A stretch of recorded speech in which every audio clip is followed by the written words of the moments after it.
Praise the Lord, ஹல்லேலூயா. கிறிஸ்துவுக்குள் பிரியமானவர்களே, இந்த அருமையான காலை வேளையிலும் தேவ சமூகத்துக்கு வந்தவங்க ஒவ்வொருவரையும் இயேசுவின் இணையற்ற நாமத்தினாலே அன்பின் வாழ்த்துக்கள். இந்த நாளிலும் 2 கொரிந்தியர் 6ஆம் அதிகாரம் 16வது வசனத்தை அடியேன் வாசிக்கிறேன். நீங்கள் ஜீவனுள்ள தேவனுடைய ஆலயமாக இருக்கிறீர்களே. ஆமென், ஹல்லேலூயா. பவுல் இவ்விதமாக சொல்லுகிறார் நம்மளை பார்த்து, நீங்க எப்படிப்பட்டவங்கன்னா தேவனுடைய ஆலயமாக இருக்கிறீங்க, தேவன் உங்களுக்குள்ள வாசமாக இருக்கிறார் என்று சொல்லுகிறார். அது மாத்திரம் இல்லை, ஏன் இந்த வார்த்தையை அவர் சொல்லுகிறார் அப்படின்னா, தேவனுடைய ஆலயம் தவறுதலான காரியங்கள் அந்த ஆலயத்திற்குள்ள இருக்கக்கூடாது என்று கர்த்தர் விரும்புகிறார். அல்லேலூயா. மேலான காரியத்தை நான் வாசிக்கிறேன் பாருங்க. 15வது வசனத்துல, கிறிஸ்துவுக்கும் பேலியாளுக்கும் இசைவேது, அவ்விசுவாசிகளுடைய விசுவாசிக்கு பங்கேது. அப்ப ஆண்டவர் ரொம்ப திட்டமாய் சொல்கிறார். இதுக்கப்புறம் தான் தேவனுடைய ஆலயத்திற்கும் விக்கிரங்களுக்கும் சம்பந்தம் ஏது.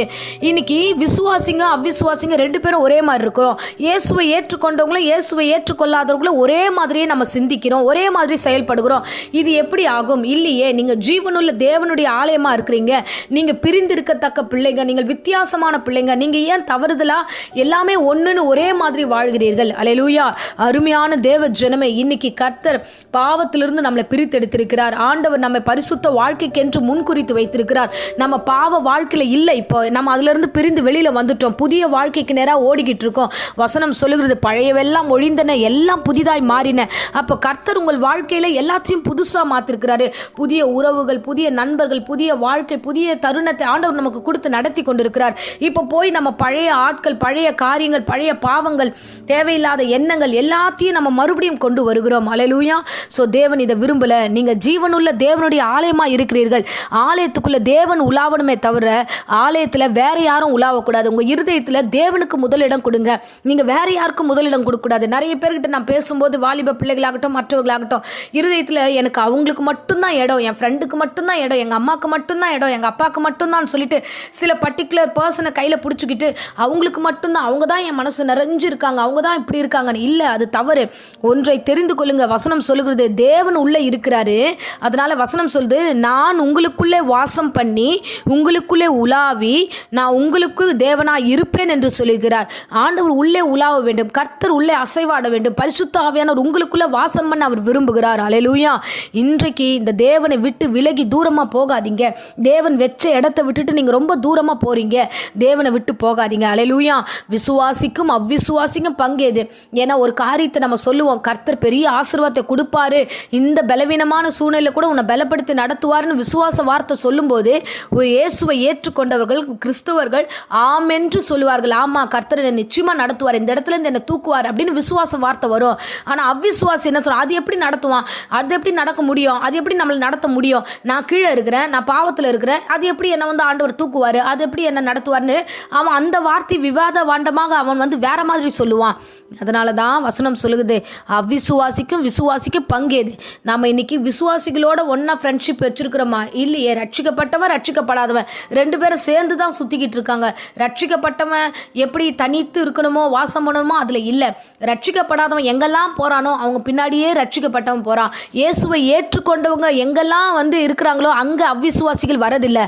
அவ்விசுவாசிகள் எங்கெல்லாம் இருக்கிறாங்களோ அங்கெல்லாம் விசுவாசிகள் போய் சேர்கிறார்கள். அல்லேலூயா. ஏது பங்கு? விசுவாசிக்கு அவ்விசுவாசிக்கு பங்கு எப்படி வரும்? உனக்குள்ள அவங்கள கொண்டு வரலாம். நீ அவங்கள கொண்டு விசுவாசியா மாத்தலாமே தவிர நீங்க அவ்விசுவாசியா மாறக்கூடாது. அல்லேலூயா. சோ கர்த்தருடைய வார்த்தை சொல்லுகிறது, நீங்க தேவனுடைய ஆலயமா இருக்கீங்க. உங்களுக்குள்ள வேற காரியம், விக்கிரகம், வேற மனுஷர்கள் உள்ளே வரக்கூடாது. தேவன் மட்டும்தான் உங்களுக்குள்ள உலாவ வேண்டும். அல்லேலூயா. இந்த சத்தியத்தை புரிந்து கொள்ளுங்க. தேவன் உங்களிடத்துல ஜீவனுள்ள தேவனுடைய ஆலயமா இருக்கிறார். ஒரு முறை இயேசு கிறிஸ்து அந்த ஆலயத்திற்குள்ள பிரவேசிக்கும் போது, ஆலயத்துல பாத்தீங்கன்னா புறா விற்கிறவர்களை பார்க்கிறார், காசுக்காரர்களை பார்க்கிறார். அங்க விற்கிற எல்லா காரியத்தையும் பார்த்து கோவம் ஆண்டவர் அங்க இருந்து என்ன பண்ணுகிறார்னா, சவுக்கை ஒரு உண்டு பண்ணி அவர் அந்த இடத்தை அடித்து உதைத்து அந்த இடத்தை கலைத்து போடுகிறார். ஜீவனுள்ள தேவனுடைய ஆலயம் வசனம் சொல்லுவதுக்கு தான் தவிர இந்த மாதிரியான ஒரு விற்கிற ஒரு கூடாரமாக கல்லர் குகையா மாற்றக்கூடாதுன்னு சொல்லிட்டு ஆண்டவர் அந்த இடத்துல ஒரு காரியத்தை செய்கிறார். அருமையான பிள்ளைகளே, இன்றைக்கு உங்களுடைய இருதயம் பல காரியம் உள்ள இருக்கு. ஆண்டவர் வருவதற்கு வழி இல்லாம இருக்கு. ஆண்டவர் ஏக்கத்தோட சொல்லுகிறாருமா, நீதாமா என்னுடைய ஆலயமா இருக்கியே, நான் உனக்குள்ள இருக்கிறேனே, சோ நீ இது தேவையில்லா இத்தனை காரியங்களை வச்சிருக்கிறேன்னு ஆண்டவர் வேதனையோடு சொல்கிறார். ஆகையால இன்றைக்கு உணர்ந்து கொள்ளுங்க, தேவன் உங்களுக்குள்ள உலாவணும்னா நீங்கள் மற்ற காரியங்களை விட்டு பிரிந்திருக்க வேண்டும். 17வது வசனத்தில் நாம் வாசிக்கிறோம், நீங்கள் அவர்கள் நடுவிலிருந்து புறப்பட்டு பிரிந்து போய் அசுத்தமானதை தொடாதிருங்கள் என்று கர்த்தர் சொல்லுகிறார். அல்லேலூயா. தவறான காரியம், தவறான நண்பர்கள், தவறான மனுஷர்கள், தவறான உறவுகள், இதெல்லாம் விட்டு பிரிந்து தேவனை உள்ளே வைத்து கொள்ளுங்க. பரிசுத்த வாழ்க்கை வாழுங்க. ஜீவனுள்ள தேவனுடைய ஆலயமாக இருங்க. கர்த்தர் நிச்சயமா உங்களை ஆசீர்வதித்து நடத்த அவர் வல்லமுள்ள தெய்வமாக இருக்கிறார். ஆமென்.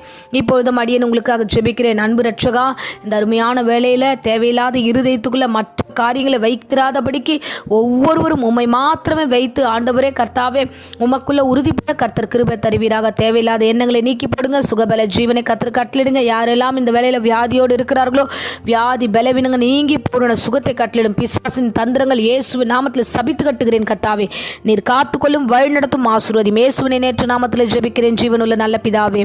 ஆமேன். ஆமேன். Praise the Lord. God bless you.